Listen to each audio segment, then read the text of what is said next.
Good morning, beautifuls. Welcome to We Win Queendom. I am Marvina Sims, domestic violence advocate and author. I would like to start today with applying some more makeup. My Epic 40 and back into the purple beauty bag. I am going to be putting on some more eyeshadow. Okay. As you can see, I've already finished most of the application. So now I'm doing my eyelashes again as normal. I know you guys are probably thinking, why is she doing this again with her lashes? Because I'm trying to encourage you to enhance your beauty, of course. And what better way than to remind you of the before and after of luscious lashes. And I am at it again. So I would like to, while I'm doing this, I want to speak about boundaries. Let's talk about that. I read this book called The Nice Girl Syndrome by Beverly Engel. Pretty awesome book. Matter of fact, I felt like most of what she wrote was about me because I had a hard time at one time telling people no, or I would make excuses in the process. So like what Beverly was mentioning in the nutshell, well, from what I can remember, is that oftentimes when a girl is considered the nice girl, she has a hard time hurting people's feelings. And a lot of times the nice girl feels like if we say no, we may hurt somebody's feelings. But if you think about that, and which I have, and she's right, oftentimes those people who are asking you to do things that you don't want to do don't care about your feelings, don't care about how they're inconveniencing you. So they're only out to get what they want and gain for their own purpose. I'll just give an example. So say like if someone needs paperwork done for their job. So they come to you knowing that your job has a letterhead. And so they'll ask you, you know what, my job is requesting that I have something to say, that I'm going through a hardship, but I need this to come from an organization to say, yes, this is what this person is going through. And so you know it's not right. You know it could cause you to lose your job. But yet you feel like you feeling sorry for them because they give you these sob stories about how they can't pay their bills and how they're behind in their mortgage or rent, and they need you to fall into some sort of rut with them for whatever reason. Because you know some people who are in a rut like to bring you into their mess. Don't get it twisted. A lot of people don't think that but I should say, don't think that when people come to you with such requests that they're actually believing that they need the help, your help. You're the only one who can help them. Put it that way. They're doing it. A lot of times people want to see you go down with them. Why else would someone want you to jeopardize your job in order to help them? That is definitely a no-no. And so sometimes as a nice girl, we'll tend to go, well, I can't do that because I'm not allowed to print out letterhead at the job unless it's work related. Let's say that. And they'll go, well, how would anybody know? You don't have to tell them.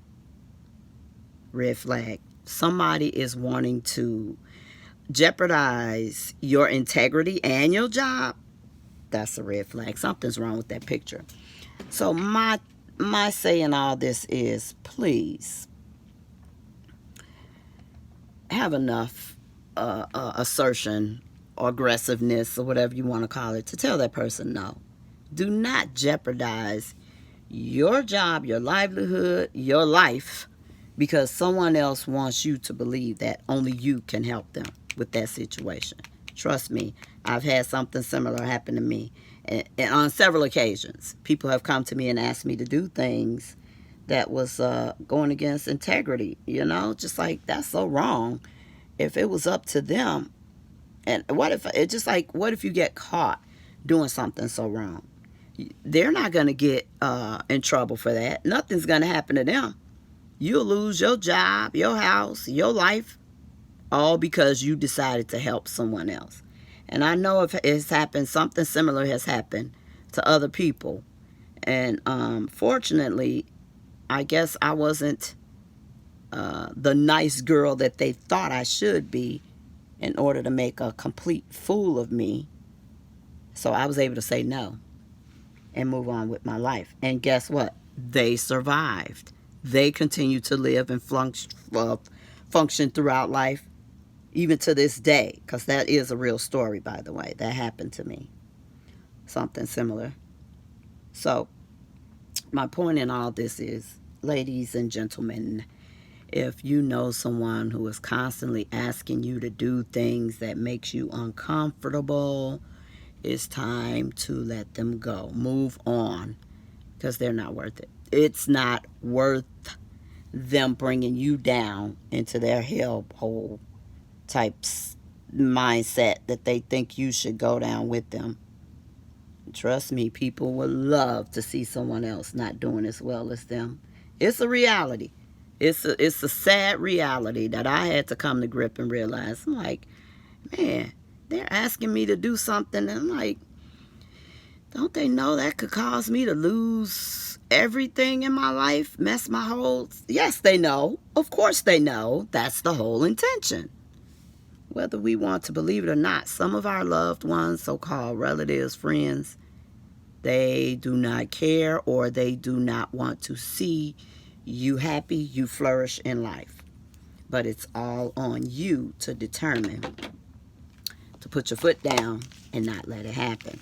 I'm telling you, things are out here, and I never understood before until now what that meant to be careful that someone is out. People are out to steal, kill, and destroy. And that's exactly what it is. There are people out here that you would least expect, that you would think they have your back. And no, they don't.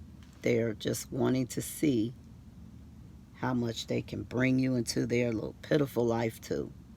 Misery, life of misery. So don't fall for the hype, people. Don't fall for it. All right. So I was going to try and get some demos done for you with my usual palette of addiction, mood struck shadow palette. So I'm trying to use this brush, you guys.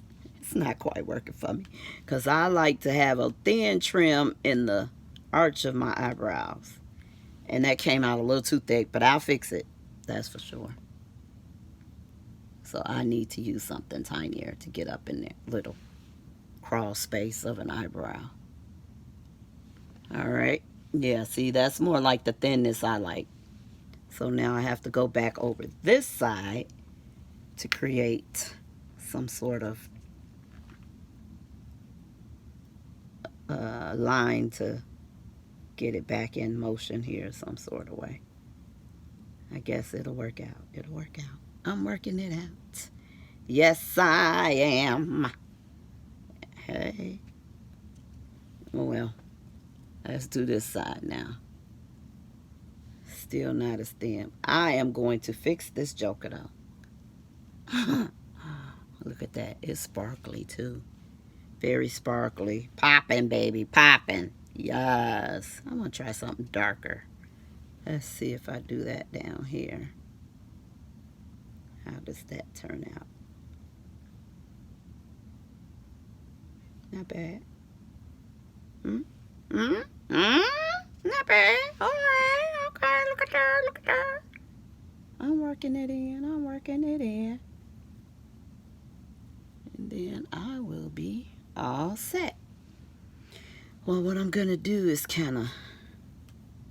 I'll kind of fix this a little more. Take a still picture after it's done. But I think that'll work for me. All right, beautifuls. I'm glad you were able to watch this video. So you can just let me know what you think. Hopefully it helped someone. I want you to enjoy the rest of this day. Be blessed. And remember, when women empower women in need, we win. Let's take this off now. Pow! A unicorn is born.